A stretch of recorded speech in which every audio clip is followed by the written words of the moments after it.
O secretario xeral dos socialistas galegos, Valentín González Formoso, mantivo un encontro co patrón maior da Confraría de Rianxo, Miguel Ángel Iglesias, para coñecer de primeira man as necesidades do sector ante a baixa da produción marisqueira. Exixen á Xunta que poña a disposición do sector extractivo todos os recursos científicos para coñecer as causas desta perda de produtividade, que está a ter graves consecuencias nunha actividade da que depende o 62% da poboación arousa. Exiximos a Xunta de Galicia, exiximos a Alfonso Rueda que se poña ao frente nunha situación que alarma nunha ría que depende tanto laboralmente do sector do mar, do sector extractivo do mar. Xa digo, repito, o 62% da poboación nesta ría da Arousa depende do sector do mar. Por lo tanto, exixir que sensibilidade, exixir axilidade, exixir implicación para que se poñan todos os medios científicos necesarios para que se acredite cales son as causas desta baixada de produción. Mentres tanto, demandan que se habiliten axudas para paliar as perdas que debe afrontar o sector, non só para os mariscadores a flote, senón tamén a pé. Un sector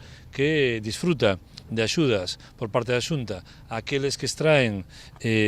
a flote, pero en cambio os que fan marisqueo a pé non teñen a posibilidade de disfrutar dunhas axudas que son imprescindibles para garantir e para cubrir as perdas que tiveron no exercizo. González Formoso referiuse tamén á baixada de Permex derivada desta situación, con tan só 4.000 permisos expedidos na actualidade, fronte aos 6.500 que había en 2009 e os 8.000 que prometeu o Partido Popular cando Feijóo era presidente da Xunta.